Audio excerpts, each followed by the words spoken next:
أعوذ بالله من الشيطان الرجيم بسم الله الرحمن الرحيم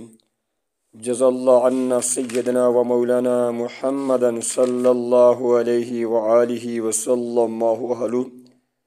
السلام عليكم ورحمة الله وبركاته۔ عرض کیا ہے کامیابی اس طالب علم سے ایسے پیار کرے گی، کامیابی اس طالب علم سے ایسے پیار کرے گی جس طرح خوشبو پھول سے کرتی ہے، جس طرح خوشبو پھول سے کرتی ہے، جس کی ذات وقت پہ سکول آیا کرے گی، جس کی ذات وقت پہ سکول آیا کرے گی، دیر سے کبھی بھی نہ آیا کرے گی، دیر سے کبھی بھی نہ آیا کرے گی۔ کامیابی اس طالب علم سے ایسے پیار کرے گی، کامیابی اس طالب علم سے ایسے پیار کرے گی جس طرح خوبصورتی پھول سے کرتی ہے، جس طرح خوبصورتی پھول سے کرتی ہے، جس کی ذات پاک و صاف ہو کر سکول آیا کرے گی، جس کی ذات پاک و صاف ہو کر سکول آیا کرے گی، گندے کپڑوں اور گندے جسم کے ساتھ کبھی بھی نہ آیا کرے گی، گندے کپڑوں اور گندے جسم کے ساتھ کبھی بھی نہ آیا کرے گی۔ کامیابی اس زندگی سے اس طالب علم سے ایسے پیار کرے گی جس طرح خوشبو روح سے کیا کرتی ہے، جس طرح خوشبو روح سے پیار کرتی ہے، جس کی ذات کلاس میں ادب و احترام کے ساتھ بیٹھ جایا کرے گی، جس کی ذات کلاس میں ادب و احترام کے ساتھ بیٹھ جایا کرے گی، کسی بھی زندگی کو نہ ستایا کرے گی۔ کامیابی اس طالب علم سے ایسے پیار کرے گی جس طرح شاخ تنے سے کرتی ہے،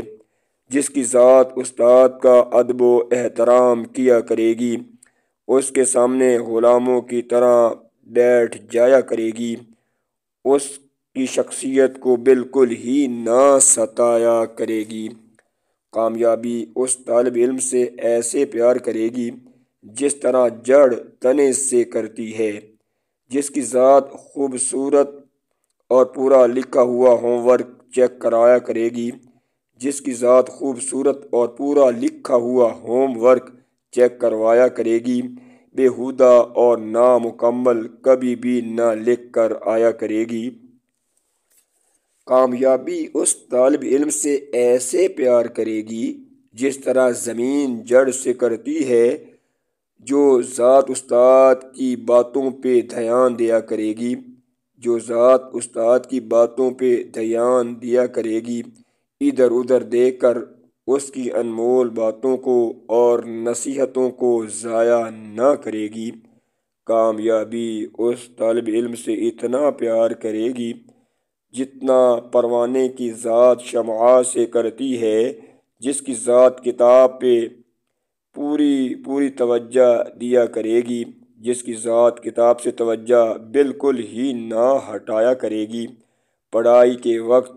دوستی کا رشتہ کتاب کے ساتھ ہی نبھایا کرے گی۔ کامیابی اس طالب علم سے ایسے پیار کرے گی جس طرح شبنم گھاس سے کرتی ہے، جس کی ذات علم کو حاصل کر کے دوسروں تک پہنچایا کرے گی، جس کی ذات علم کو حاصل کر کے دوسروں تک پہنچایا کرے گی، اس معاملے میں سخاوت کیا کرے گی، کنجوسی کسی بھی صورت نہ کیا کرے گی۔ کامیابی اس طالب علم سے ایسے پیار کرے گی جس طرح روشنی سورج سے کرتی ہے، جس زندگی میں پڑھنے اور آگے بڑھنے کا جذبہ ہوتا ہے، جس زندگی میں پڑھنے اور آگے بڑھنے کا جذبہ ہوتا ہے، اگر وہ اس زندگی کو دوست بنایا کرے گی، اگر وہ اس زندگی کو دوست بنایا کرے گی، کامیابی اس طالب علم سے ایسے پیار کرے گی جس طرح حرارت سورج سے پیار کرتی ہے، جو چھوٹوں پہ رحم کیا کرے گی اور بڑوں کا ادب و احترام کیا کرے گی۔ کامیابی اس طالب علم سے ایسے پیار کرے گی جیسے چاندنی چاند سے کرتی ہے، جیسے چاندنی چاند سے کرتی ہے۔ اگر اس کی ذات کلاس میں شور شرابہ نہ کیا کرے گی، بس سیکھنے اور سکھانے ہی پہ توجہ دیا کرے گی۔ کامیابی اس طالب علم سے ایسے پیار کرے گی جس طرح زندگی اپنی روح سے کیا کرتی ہے۔ اگر وہ سب سے پہلے علم اور اساتذہ کے حقوق پورے کیا کرے گی، اگر وہ سب سے پہلے علم اور اساتذہ کے حقوق پورا کیا کرے گی، اس کے بعد کسی اور کی جانب توجہ کیا کرے گی۔ کامیابی اس طالب علم سے ایسے پیار کرے گی جس طرح پھولوں کی وادی موسم بہار سے کرتی ہے، جو اس استاد کی دعائیں لیا کرے گی، جو استاد کی خوبیاں بیان کیا کرے گی۔ استاد کا اتنا مقام ہے کہ اللہ تبارک و تعالیٰ نے پیارے نبی صلی اللہ علیہ وآلہ وسلم کو اس دنیا میں استاد بنا کر بھیجا ہے۔ لہٰذا جو بھی استاد کا احترام کرے گا، استاد کے حقوق پورے کرے گا، استاد کی دعائیں لے گا، اللہ تبارک و تعالیٰ اس کو کامیابی عطا فرمائے گا۔ اس کی یہ دنیا بھی خوبصورت بنا دے گا اور اگلی دنیا بھی خوبصورت بنا دے گا۔ اللہ تبارک و تعالیٰ کی بارگاہ میں دعا کرتے ہیں کہ اللہ تبارک و تعالیٰ ہمیں علم کے اور اساتذہ کے حقوق پورے کرنے کی سعادت نصیب فرمائے۔ آمین ثم آمین، آمین ثم آمین۔